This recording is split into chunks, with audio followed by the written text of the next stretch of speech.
வணக்கம். ஆஸ்ட்ரோவேலின் நல்ல நேரம் நிகழ்ச்சியின் சார்பாக அத்துணை சப்ஸ்கிரைபர்களையும் எல்லா அன்பு உள்ளங்களையும் எனது நண்பர்களையும் வருக வருக என வரவேற்பதில் பெருமகிழ்ச்சி கொள்கிறேன். வக்ரதுண்ட மகாகாய சூரிய கோடி சமப்பிரபக அவிக்னம் குருமே தேவ சர்வகாரியேஷு சர்வதா. தென்னாட்டுடைய சிவனே போற்றி, என் நாட்டவர்க்கும் இறைவா போற்றி. நண்பர்களே, இந்த புத்தம் புதிய வீடியோல உங்கள் அத்துணை பேரையும் சந்திப்பதில் மிகுந்த மகிழ்ச்சி கொள்கிறேன். இன்றைக்கு நம்ம பேச போறது ஆண்டவன் எழுதிய விதி. இந்த தலைப்புல மேஷம் முதல் மகர ராசி வரை பார்த்தோம். இப்போ இன்னைக்கு கும்ப ராசியை பற்றி பார்க்க போகிறோம். கும்பராசி, ஒவ்வொரு ராசிக்கும் ஒவ்வொரு தலைவிதி என்பது உண்டு. அதில் ஆண்டவன் எழுதிய தலைவிதி நம்ம என்னதான் செய்தாலும், எது செய்யவில்லை என்றாலும், சில விஷயங்களில் சில விதத்துல நமக்கு பாக்கியங்களும் யோகங்களும் நடக்கும். அது என்ன, கும்பராசிக்கு எப்படி அப்படிங்கிறத பத்தி பார்ப்போம்.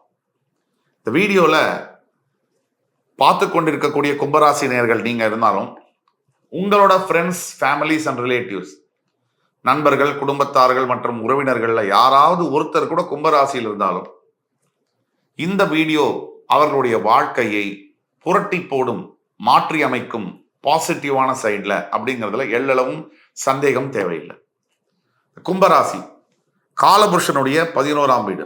இந்த வீடியோல கும்பராசியுடைய குணாதிசயங்கள் என்ன, ஆண்டவன் எழுதிய தலைவிதி என்ன, அதற்கு பிறகு கும்பராசிக்காரர்கள் வாட் யூ கேன் எக்ஸ்பெக்ட், நீங்கள் எதை எதிர்பார்க்கலாம், அதற்கு பிறகு நியர் ஃபியூச்சர் ப்ரிடிக்ஷன்ஸ், அடுத்த 6 மாதம் முதல் 2 ஆண்டுகள் வரை உங்களுக்கு என்ன மாதிரியான ப்ரிடிக்ஷன்ஸ் இருக்கு, நிலைமை, கிரக நிலைமை எப்படி இருக்கு, அதற்கு அடுத்த பிறகு கடைசியாக ரெமிடிஸ் என்ன, ஏதாவது பிரச்சனைகள் இருக்கா அந்த தலைவிதியில, அப்படி இருந்தால் அந்த பிரச்சனைக்கான தீர்வுகள் என்ன, ரெமிடிஸ் என்ன, அதை பத்தி பேச போறோம்.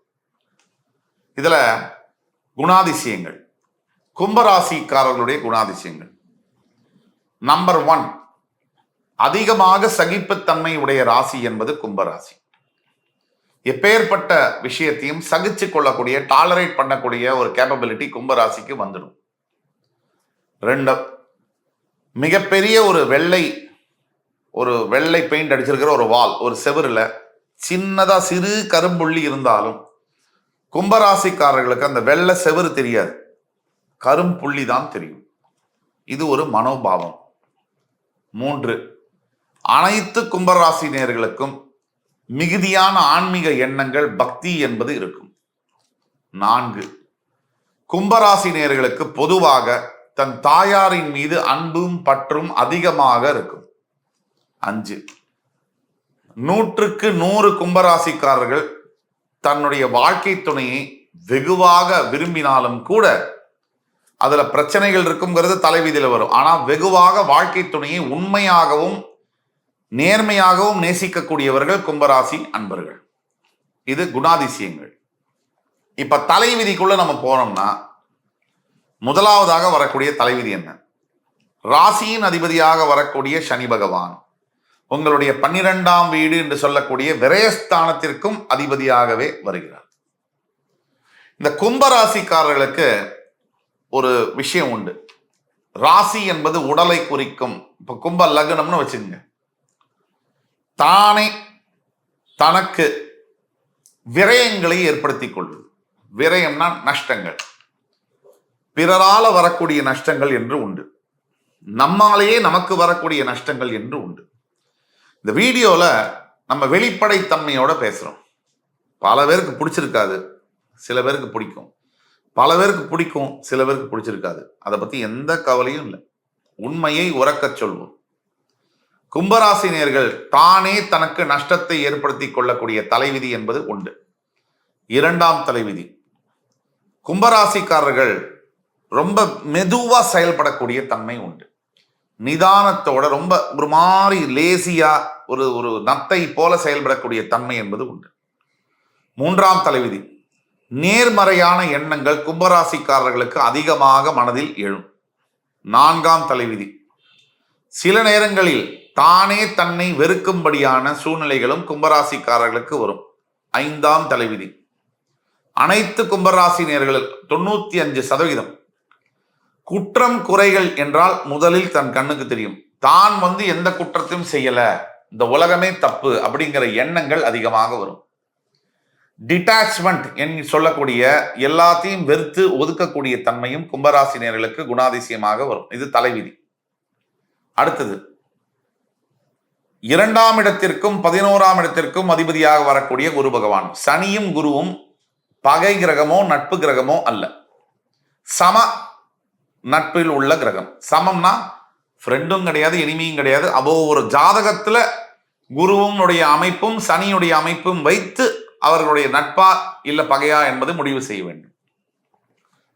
தனஸ்தானத்துக்கு தனகாரகனான குரு பகவானே அதிபதியாக வருவதனால் அது காரகோ பாவனாஸ்தியாக வரக்கூடிய வாய்ப்புகள் உண்டு. அதாக எத்தனை பணம் கும்பராசிக்காரர்கள் சம்பாதித்தாலும் கூட அந்த பணத்தை காப்பாற்றுவதற்கு, சேர்த்து வைப்பதற்கு மிகுந்த சிரமத்தை பட வேண்டும். இது 6ஆம் விதி. 7ஆம் தலைவிதி 11ஆம் இடத்தில் இருக்கக்கூடிய குரு பகவான் மிகப்பெரிய பண லாபத்தை 40 வயதிற்கு மேல் ஏற்படுத்துவார்.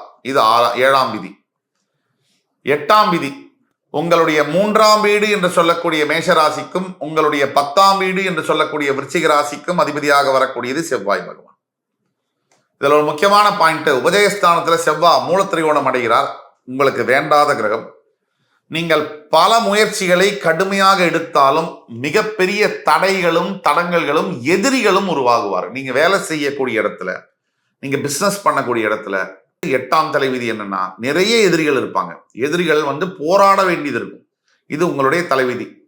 இது ஒண்ணு. தெய்வத்தின் அனுகிரகத்தால் நீங்கள் வெற்றி பெறுவீர்கள். ஆனால் பல எதிர்ப்பிற்கு பிறகுதான் வெற்றி பெறுவீர்கள். இது 8ஆம் தலைவிதி. அதே மாதிரி 3ஆம் இடம் உபஜயஸ்தானம், 10ஆம் இடம் தொழில் ஸ்தானம்.